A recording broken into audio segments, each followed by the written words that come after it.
everyone, and welcome back to our channel. And today we are joined by a very special guest. We are joined by Vicky Jepson. Vicky, thank you very much for joining us today. How's things? How are you?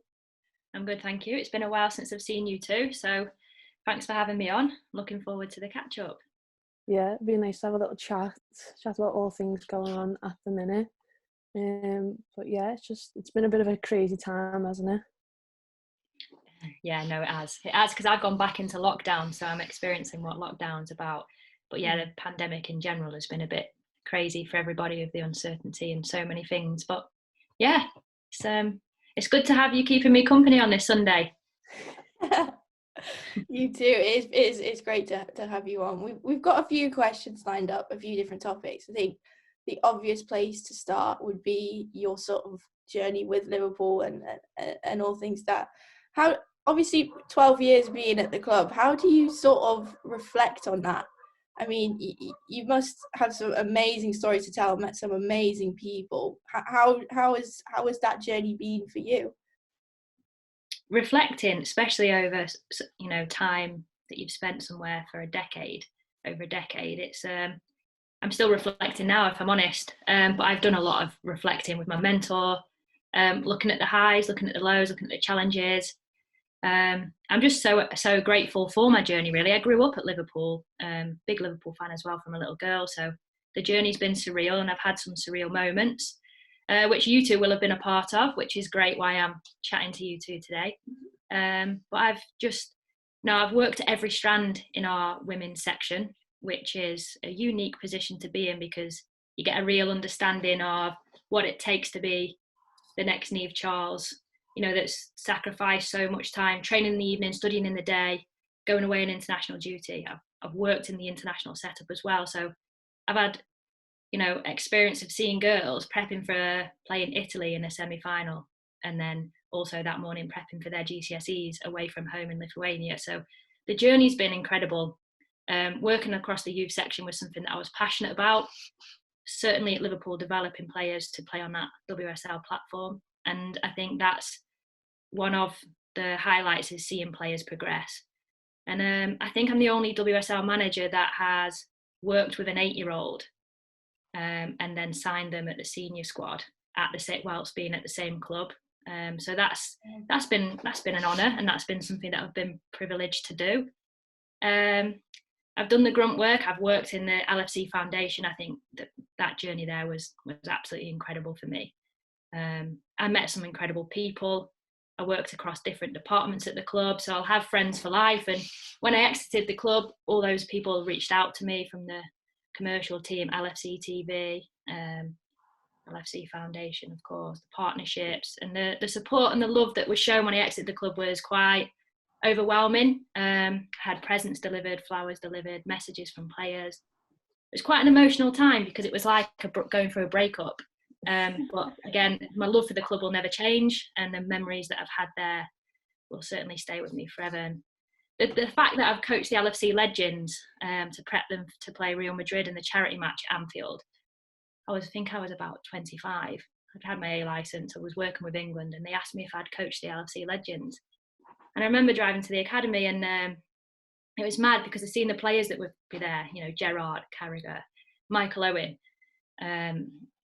just the list. Ian Rush was there, Jason McAteer, all these players. And I turned up at the academy and I was quite nervous actually because, how am I going to gain respect from these people that were my idols when I was a young girl? Some of them I had as Premier League stickers in the playground. Did you have Premier League stickers, by the way? We had like match attacks, wasn't it? Stuff like that. No, they were out. No, I was too old for match attacks. It was Premier League sticker albums. So I'm walking into to the training ground. Fantastic opportunity that the club give me, and I'm taking a session with that calibre of players that I used to idol. And the session the intensity was through the roof. It was like they were young lads again at Melwood playing.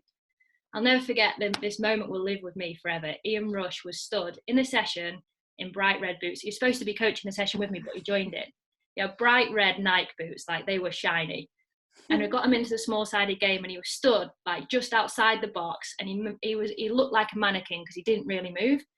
And I was like, he's probably just a bit old and like just wants to feel a part of it. And Jason McAteer whipped this ball across into the box.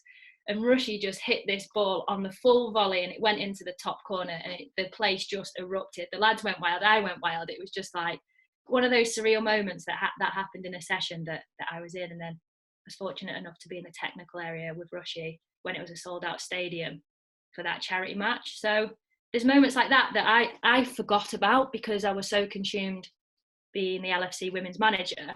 Yeah. But my journey at the club has just been so surreal, and you two would have been a part of us playing at Anfield in front of 23,000 fans. I think that was just that'll be an inspiration to me, because not the fact that I got to see my team walk out onto the pitch, but hearing the iconic song "You Never Walk Alone," and we've seen it when the fans come back this season, and there's only 2,000 fans in the Kop, how loud they were. So 23,000 for us at a women's game was really big, and it sounded so loud stood in the technical area.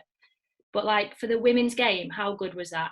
Like that was the big achievement. The fact that I think that inspired me to think, wow, how great is this game going to be? One, when we're allowed fans back into stands, and I think we will see that many fans at stadiums in the future watching Women's Super League games. So that was a real inspiration for me, and a surreal moment as well, to be in those dressing rooms taking my team talk, leading the girls out in a Merseyside derby. I could talk all day about the journey because there's so many things that I've done. The men's pre-season tour, travelled with Jurgen 4 times. America, we went 3 times. Hong Kong, we played in the Premier League Asia Trophy, which we went and won. And I've seen his sessions and seen him up close in action. So for me, as part of my development, that's been incredible. So I've been very, very lucky, and that's why I'll only ever have positive things to say about the club. Yeah.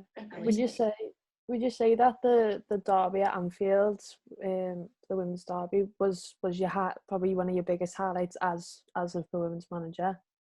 You know what? Yes, it's definitely up there. And I was thinking about what was my biggest highlights when I was the manager. But I think, when we've punched above our weight and got points from teams that on paper, people saying now we don't have world-class players. But when we beat United, I think that's up there because a 3-1 win, and it's the calibre of players, and Casey's a fantastic manager. She's built an incredible team. But we installed belief in the players had belief, the way that they carried themselves. We had a real clear game plan how we were going to establish control of the game without the ball. We knew they had Tobin Heath. We knew they had Kristen Press.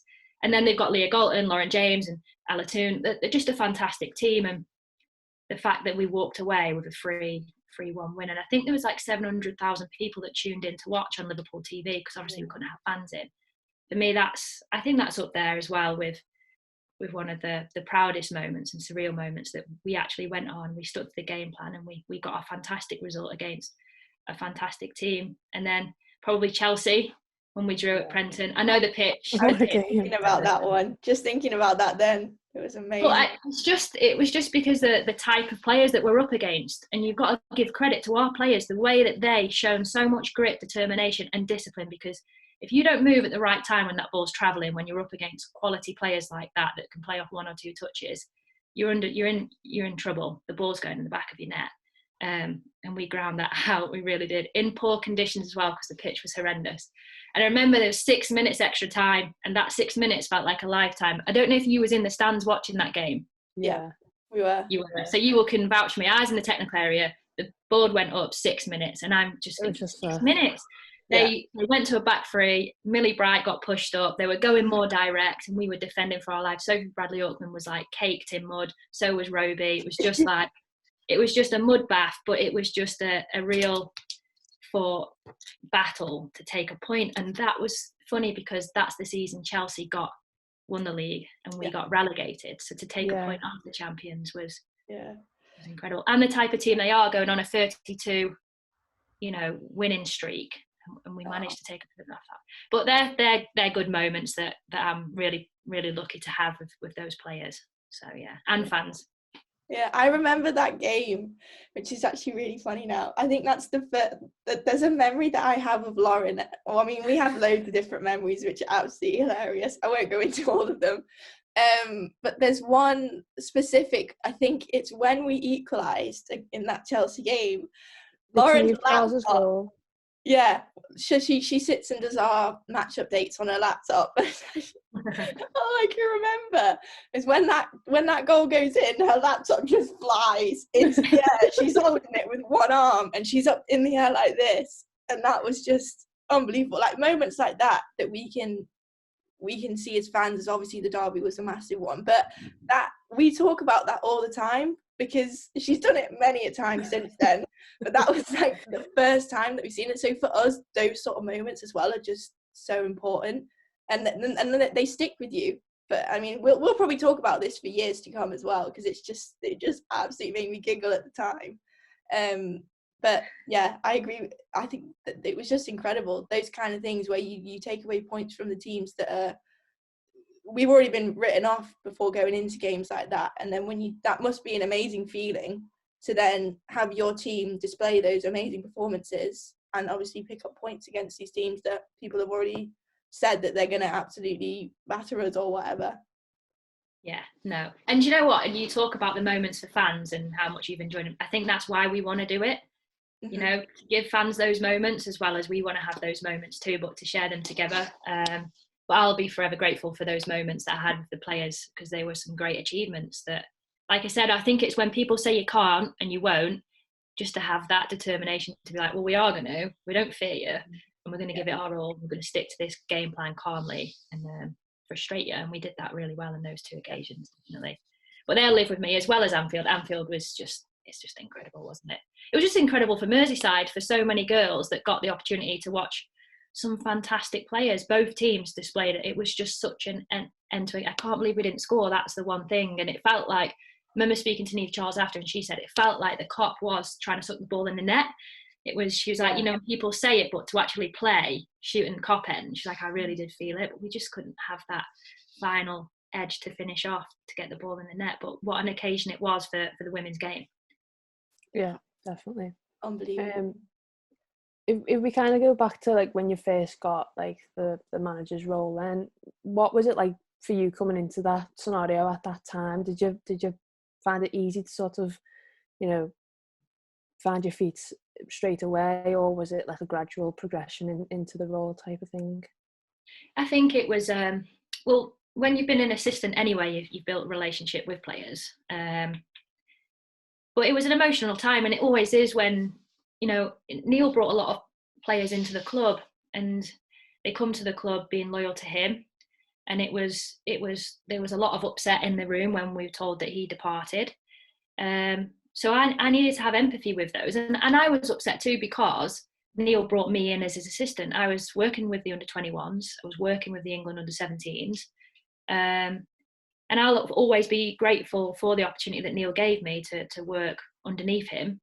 But it was a short time with him. So I had empathy with the girls. Me and Chris, we just literally was like, we have Brighton this weekend. And we're all in the same position with our emotions, but the show must go on. So we've got to get back out into training, and we'll work through this together. And having key leadership role models in the dressing room, like Sophie Bradley-Auckland, Nephi, Leandra Little, they were incredible people to have around the group to keep them together. And then most recently it was Fernie's joined the club, which she's been incredible as a leader, her and Nephi. And I think that's important, because I've always wanted players to be seen, to feel welcomed, to be heard, to feel valued and supported. So for me, it's like making sure that they have a voice. I always had an open door policy. They could always come and speak to me, but if they didn't feel comfortable coming to me, they could go to certain players that I would allocate in the leadership group. Making sure they were seen. So whether that's video clips reflecting on games, or even when they went away on international duty, I'd always want to capture key moments of players. So when Raza, Neve and Fernie would go away, we would capture their positive highlight reels. When they return back, after, even Rins when she was away with England, and Amy when she was away with the England under-19s, we'd capture their highlights, and then when they return back after the international duty, we'd show it to the rest of the group, because it's important that the players feel that, and they know that you are being seen when you're away from here, and we value you, and these are some of your highlights while you're away. Now let's make sure we bring them to the pitch here at Liverpool. So it was a high supportive environment that was also challenging as well.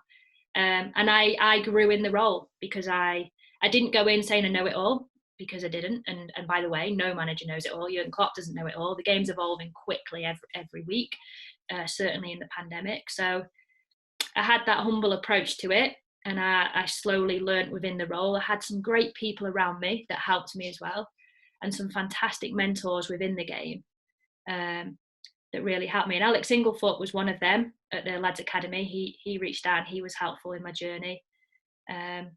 So yeah, it wasn't, I went straight in and I knew exactly what I was doing. You learn on the job. It was my first managerial experience, but I did it in a humble way. We finished 8th that season. I think people wrote us off, didn't they? But we drowned out any of the white noise outside of our camp, and we concentrated. We went on a great winning streak. I think that's what happened sometimes. I took over and we went on a good run. Me and Chris, we played West Ham, we beat them, we beat Brighton, we beat Yeovil, and it was a great run. We also had a bad run too, but I think the great run, it was maybe the honeymoon period of just a change of voice from me, slightly changing the way that we plan, do and review things.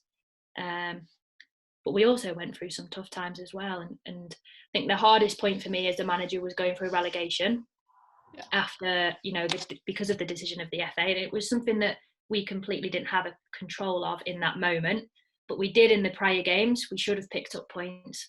How we didn't, like on reflection, it was that clinical edge. We conceded the least amount of goals in that season, but the amount of shots to goal ratio was really poor.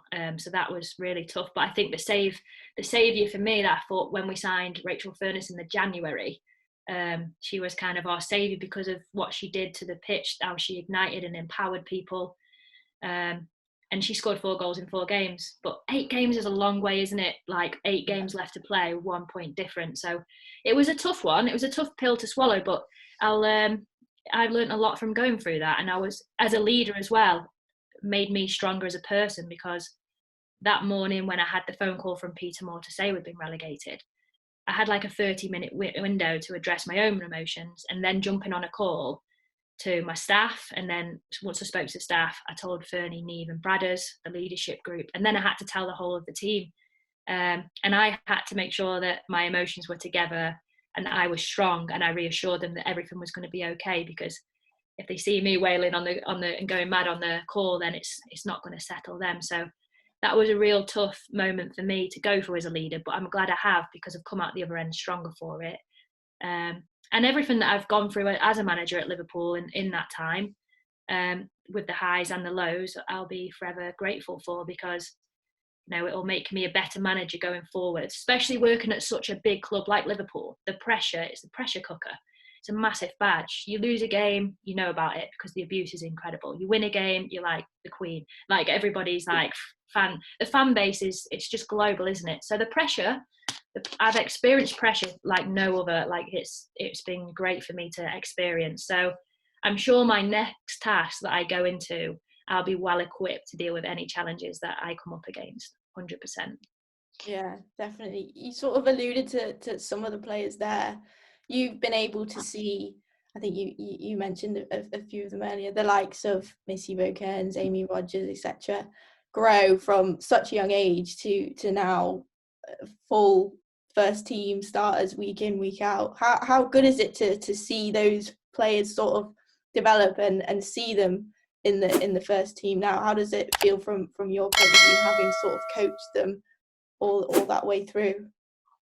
Oh, it's a surreal moment, really, because that was the end goal. That's the purpose. Those young girls turn up and train in the Girls Centre of Excellence, well, the RTC as it's called now, or go away to their Youth England camps with an aim of being a senior professional. So I think the day I sat down with Bo Kearns and offered her a pro contract, her and her dad was sat there. It was quite an emotional moment for us, because I used to tie her boots at under 8 when she was 8.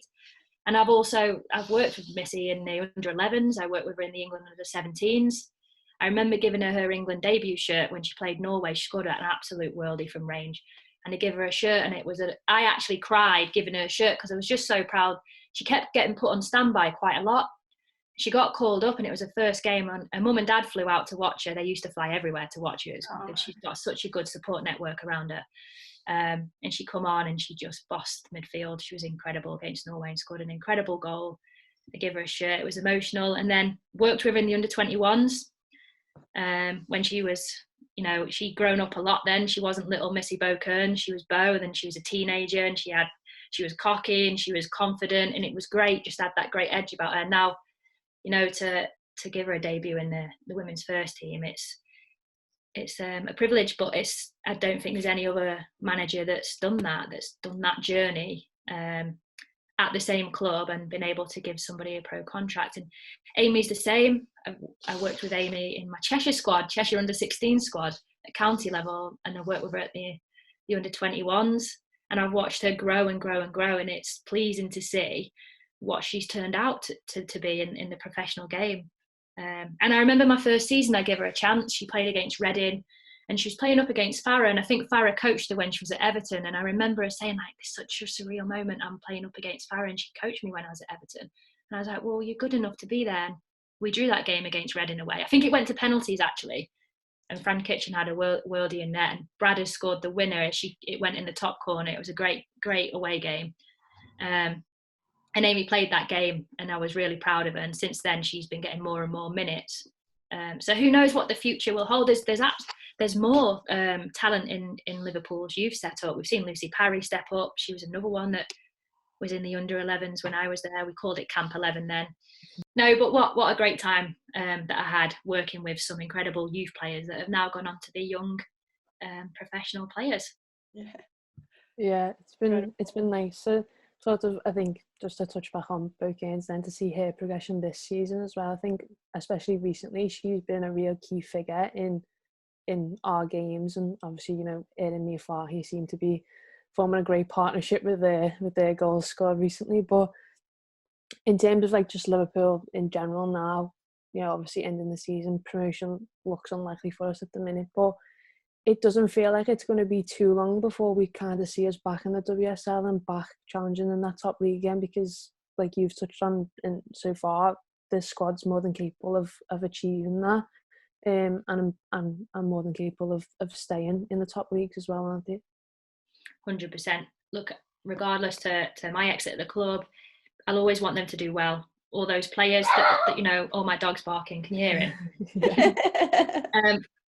All those players, I gave a contract to come to the club, and I gave them a contract because I believed in them. That's the top and bottom of it. They're good enough. And I want nothing more than to see Liverpool back in the Women's Super League. So I will be supporting from afar, and I hope that they do get there. I really do.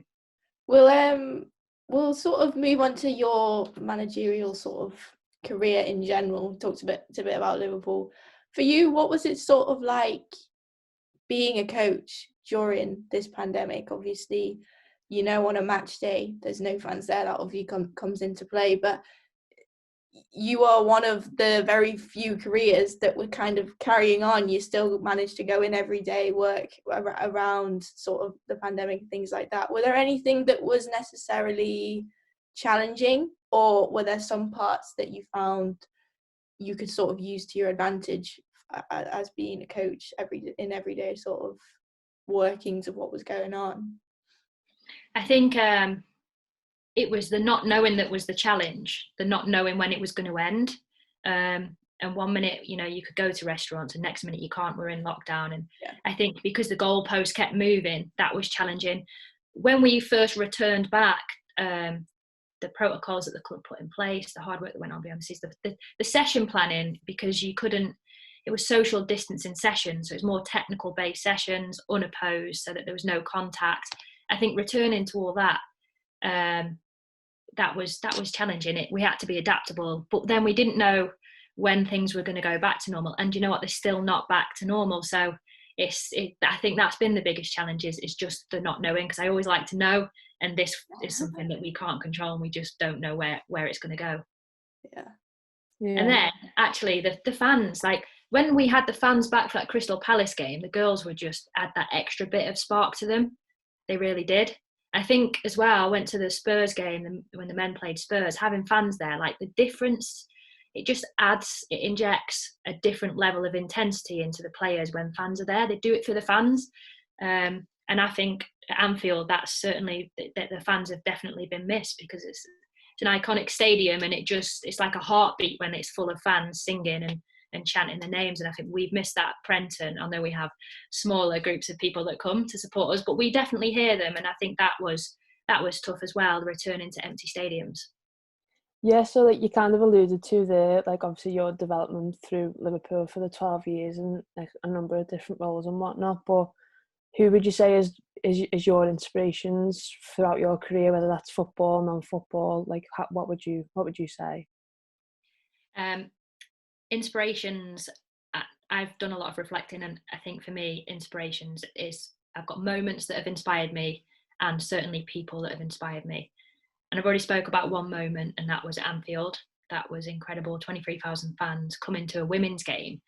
That inspired me to realise how big this game is going to get to, and I think it will get there. We saw a lot of high attendance across Premier League stadiums hosting WSL fixtures, so that was an inspiring moment. I think as well, another inspiring moment for me is I worked in America for 2 years coaching on the East Coast. I was 22. I'd just done my FA level 2, so I hadn't even got my B licence or A licence. I was a very young coach. God knows what my sessions looked like out there.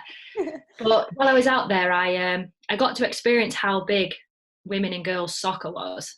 When we say soccer, we'll say soccer because it was in the US, but it was massive. And I've never seen so many females participate in soccer before, because when I left, I was coaching in the community, and there was 1 or 2 girls that would play. And when I grew up, I was always playing with the boys in the playground and in the school boys team, because there just wasn't as many opportunities as there is now.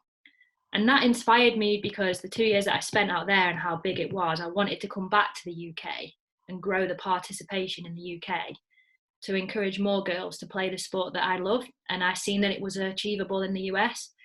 And that was my aim when I was working at the LFC Foundation, to get as many girls across Merseyside to play football. And we had an incredible increase in our project that I ran across Merseyside and Cheshire in growing the women and girls game. So for me, that was it. I was inspired in the States, and I come back, and it was about applying it here in the UK. And that's why I did it, the LFC Foundation, and I loved doing it. And it was great to see. And you know what, I'll never forget Anfield Road Community Sports Centre. I was running a girls' session, and there was this girl that turned up in a Hello Kitty tracksuit, proper pink tracksuit, yeah. And it was funny because you see the transformation in them coming in pink tracksuits. The dad had brought them because they were free sessions. The dad's a diehard Liverpool fan. Oh, I'll take my daughter. And in the beginning, to be honest, the girls didn't really want to attend. They were attending because dad was there and was supporting. And then by session 3, they would be there in the full Liverpool tracksuits, you know, Liverpool strip, top, shorts, socks, like name on the back, improving in their skills, loving the game. And for me, that was increasing the growth in the women's game, and at a very grassroots level. So yeah, the States inspired me to come back and do that. But I've seen transformations across Liverpool with the amount of girls that have taken part in our sessions, which has been incredible. And then people, Hope Powell, when I was a young coach, starting out, I'm still a young coach. I'd like to say I'm still a young coach, but when I was first starting out, there was only one real female coach that was visible for me to see. I know now we're very lucky with the amount of female managers, with Jill Ellis, Emma Hayes, etc. But Hope Powell was the England women's manager, and she was a trailblazer. She did so much with the amount of years that she was at England. She was one of the trailblazers to get the Girls' Centre of Excellence up and running. So what she's done for the women's game in this country is incredible. And to be able to play up against her with Brighton, and that was great for me, to be in the technical area next to her as a young female coach, looking up to her when I was so young, doing my coaching badges. And Emma Hayes as well, with what she's achieved in the game. You know, nine trophies now, went on a run of 32 games. She's been incredible what she's achieved. But I think those two in particular, because anytime I've had a high or a low, they've always reached out to me. You know, when I got relegated, they reached out. When I got the job, they both reached out. When I exited my job, they both reached out. And recently as well, supporting me and my development. And if I need anything, I know that I can call upon them. So I think for females to empower other females, I think it's so powerful. And you know, people like that have been there, done that, got the t-shirt, and are still getting more accolades as they go on.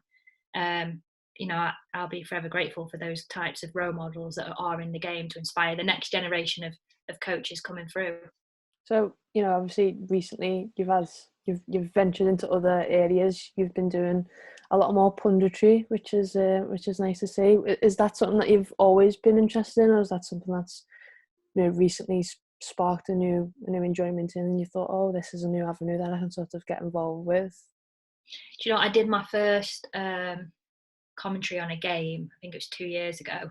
Had to drive to Heathrow to Sky headquarters, and the game was Southampton Crystal Palace, and you have your mic set on, so you listen to the commentary of the game, and then the studio speaks to you in one ear. And I remember them saying, "Coming to you in 5 seconds, Vicky," and like nothing was happening in the game. So I was like literally panicking because both teams sat in and nothing was happening.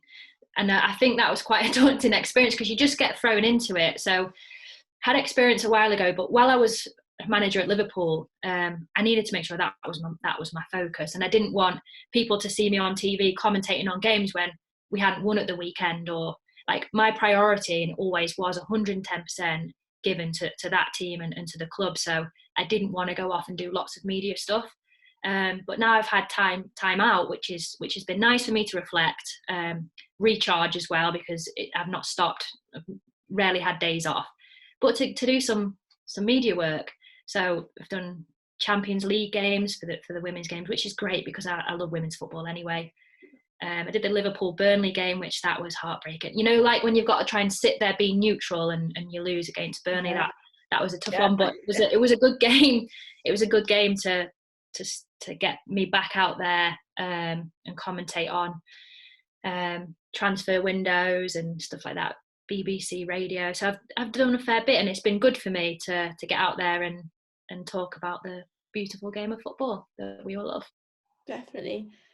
For you as a female within taking up a punditry role more recently, I think it's not been hidden over the last few weeks. We've seen a couple of female pundits had their expertise questioned. I think what springs to mind is Karen Carney a few weeks ago when talking about Leeds United, etc. Do you feel as a female you have to go about being in the studio, being on punditry a different way as to potentially how your male counterpart who's doing the exact same job might have to? You know what? I never go there unprepared. Yeah. I am so prepared. I have magic paper stuck on my wall with every player, with the stats that I knew before I went to do the Burnley Liverpool game. I even spoke with Steve Hunter. I said to him, I'm going on. I just left Liverpool as well, so my confidence was quite low, and I was having a bit of a break and recharging, but I was like, I'm going to go and do this. Sky really want me to do it. And I spoke with Steve Hunter, and we ran through a few things, and I prepared myself so well because I knew if I slipped up and said one thing wrong, which males do as well, but it would be jumped on more if a female made a mistake. So, you know, when I did the Man City Fiorentina game in the Champions League, had to drive to Leeds to do it in the studios. I was so prepared, but I actually, you know, I would make sure I could pronounce those Italian players' names right to the T. And I know that it probably wouldn't get a lot of interest than it would a Premier League male game, but I over prepare myself before I go on air, because the last thing I want to do is expose myself to a mistake that could be jumped upon, which sadly we do see, and that shouldn't happen. You know, Karen Carney is incredibly knowledgeable and one of the best pundits that I've seen around. So is Alex Scott. Those two, you know, are leading the way. But I when I go there, I know for a fact that I will be 100% prepared and probably know more than what I should know when I'm on there, just so that I'm so up to date with key themes and stats, etc., so that I can't step a foot wrong. Yeah. I think we can kind of like feel similar to that, because obviously when we first started at Red Men, we very much were just more focused on like the men's football, and before we started doing all the women's stuff. So yeah, you kind of find yourself really searching everything that you possibly can, because you know you get one question and you freeze in that moment. You're thinking, oh no, everyone's gonna going to pick up on that, and that's what everyone's going to remember. They're not going to remember that really amazing sentence that you've just said there about this player. They're going to remember you freezing and slipping up about something else. So yeah, we can kind of, see that as well. There's been a few moments where we've said something wrong, or a player's name's been wrong or whatever, and you've gone, oh no, like everyone's going to realise. It is pressure as well. You've got a camera in your face, you have the studio in one ear and you have the commentary in the other, and sometimes when they're talking to you, you've got the commentary as well, and you've got to watch the game and give it back. So you're under a lot of pressure, and it's live. So in 90 minutes, we're only humans. You may say one thing that's slightly wrong, but that one thing in the whole 90 minutes, unfortunately, these keyboard warriors pick up on. And that's why going into it, I won't say it unless it's factual, and I go there like Mrs. Stato with so many stats that I can just reel them off blindfolded, because I've practiced and prepared myself before I go into the studios. Yeah, I think I can remember one time, I think it might have been just a Red Men news show. This was around the time that I think we were signing Thiago at this point. It might have been like a couple of weeks before that. And I remember being on the show, and I'd had it written down right because I'd done some prep before it, and I said Thiago's age wrong. I think I think I was a few years off, but what I'd written down was actually right. But I think I was just getting in my own head about it, and I can just remember feeling so off for the rest of the time that we were like shooting the news, because I was like, oh no, so many people are going to pick up on it. And I feel like some people use maybe that because we are females or female in that role as something to immediately assign it to, like, oh, she doesn't know how to pronounce that name, or she doesn't know Thiago's age because she's a woman or because she's a girl. But I think that the most important thing is if we see more people like yourself, I think obviously Courtney Sweetman-Kirk does quite a lot more for Sky now as well, but if we see more and more women get involved in it, and more sort of people are getting used to seeing more females on the TV and on these high profile events, that maybe we'll get to a stage where people stop using that they make it as an excuse, don't they, that we get it wrong because women. Hopefully we get to that stage where that's not something that gets brought up every single time. I think it doesn't matter female or male, you're going to make mistakes. You're going to make a mistake, and we're only human, and everybody will make a mistake in their jobs day to day. We're only human. Nobody is perfect, but the fact that you're right, they'll jump on when females make mistakes when they're commentating is quite sad. But hopefully you're right, more and more females doing it, the more it'll drown out and it'll bore people of they'll get bored of typing stuff and trolling, as they call it. Fingers crossed. Onwards and upwards. Exactly. Well, speaking about moving forwards, what's next for you then? Are you hoping to stay more media, more punditry role based, or are you looking to get back into the coaching and managerial role, or maybe balance both of them at the same time? What's next for you? I've committed some things with the media, which I will continue to do. I really enjoy watching football and commentating on football. It's been nice to be able to have time to watch games other than my own and the oppositions that we were playing against. But yes, my feet are itching and I can't wait to be back on the grass. Have been linked with a lads academy, which has been great for me, because I just want to be back on the grass. And for me, I will be going back to the women's pro game, whether that is with an established club or a new up and coming club. But one door closes, another one opens, and I'm very much looking forward to that next chapter with the over a decade at Liverpool that I can take with me as strings to my bow and strength in my next career path. So and hopefully you will come and support and watch a game, because you will be invited 100%. But I know if we play Liverpool, then I know where your loyalty lies, and I respect that. We'll be there. Don't worry, we'll be there. Definitely. Well, this has been a lovely chat. It's been great to speak to you again. Obviously, we said earlier it's been a while, so it's been nice to have a little chat and catch up.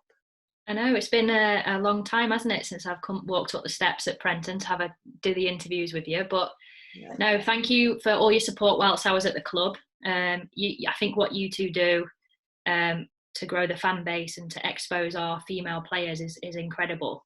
And the women's game need people like you to showcase what fantastic athletes we have playing the game. So I think you two deserve a lot of credit as well for what you do and what you've done for me when I was at the club as well. So I wish you all the best with that. It's been lovely to have a coffee with you on this Sunday morning. Yeah, it is. And I'm sure I'll be in touch. Definitely. But yeah, thank you again. Yeah, thank you everyone for watching. Remember to like the video, comment, subscribe to the channel, and we'll see you all next time with a new video.